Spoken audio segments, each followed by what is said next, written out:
We don't want to listen to things that other people say that could lead to obsessions, compulsions, triggers. We don't want to listen to those things, and instead we want to do the therapy.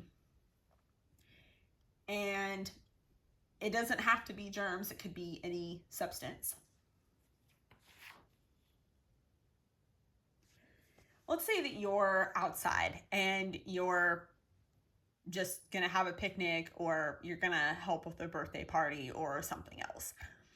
Well, let's say that something spills on your shoes and you're not sure what it is. You're like, maybe it's the fruit punch, or maybe I stepped in a pile of ants, or maybe there's leaves on my shoes or mud or whatever else.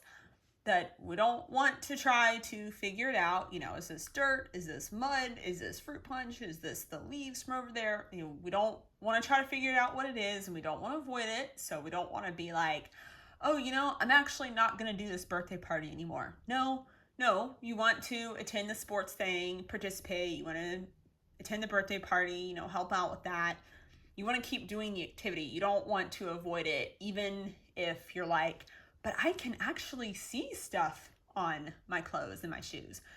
So remember how I talked about with contamination OCD, that it can be things that you can see, or things maybe you can't see, things you can feel it, like when you touch the clothes, or maybe you can't even feel it.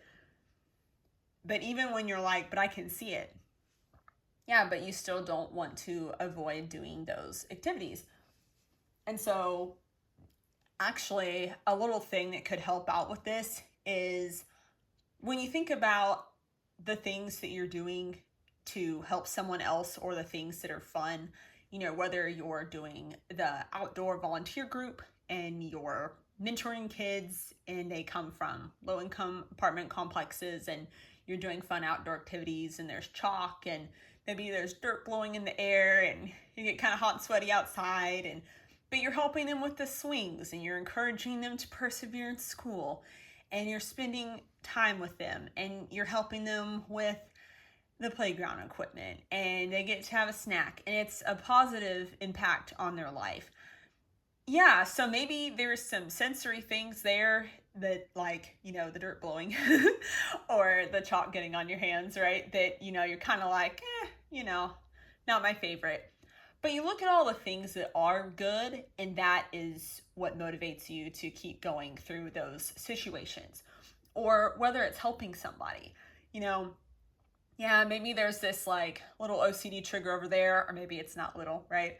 But then ultimately you think about, but what's more important to me, And so your values can overtake the OCD trigger when you think about how important it is to you to help somebody, or to do this activity, or to get this work done, or to help someone with a birthday party, or to do a sporting event. And so even if there are things that get on you, just using the contamination example for simplicity, that we're not going to avoid doing those things. And so that's something that can actually help you in the long term when you think about what your values are. So even if you are faced with triggers, and this applies to any OCD thing, but I'm just using contamination here for simplicity, that those can be motivators to carry you through the situations, even when there's some tough spots. I do want to make a note though here. Obviously, if you're, let's say you're cleaning your house, right? And you're taking out the trash. Well, obviously, if there's raw meat or biological waste, like, yes, you wash your hands after that. Or if you get a cut, or if you're doing caregiving for somebody.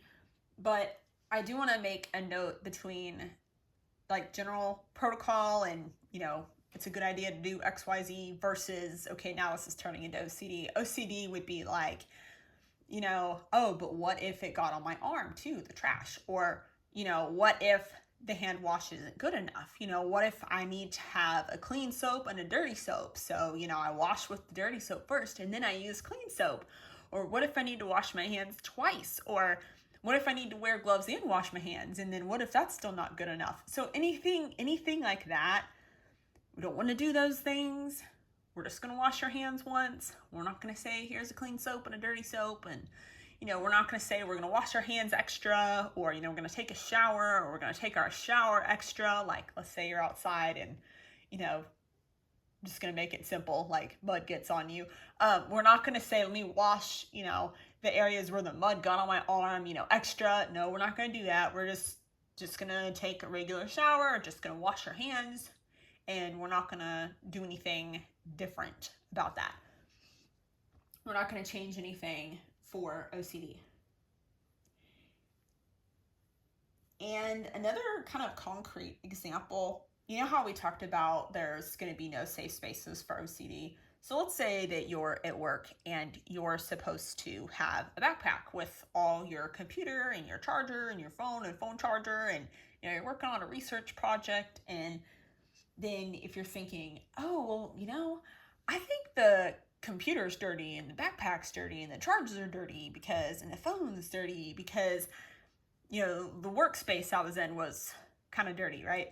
And so if you go back to your living space and you're like, well, I'm not going to use those items, even if you need to use those items when you're at your house, right?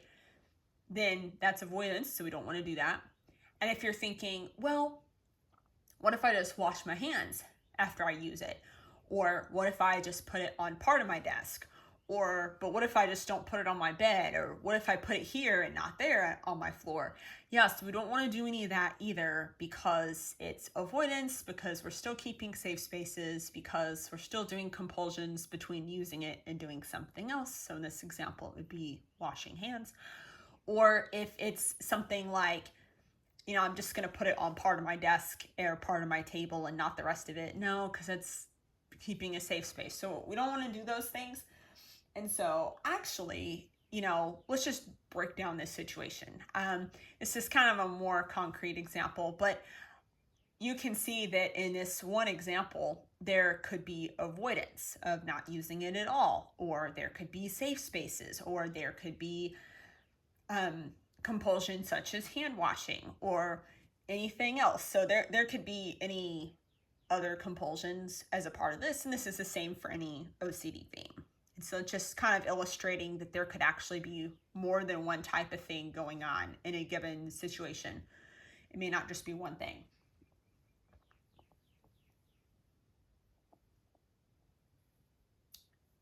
Okay, another example.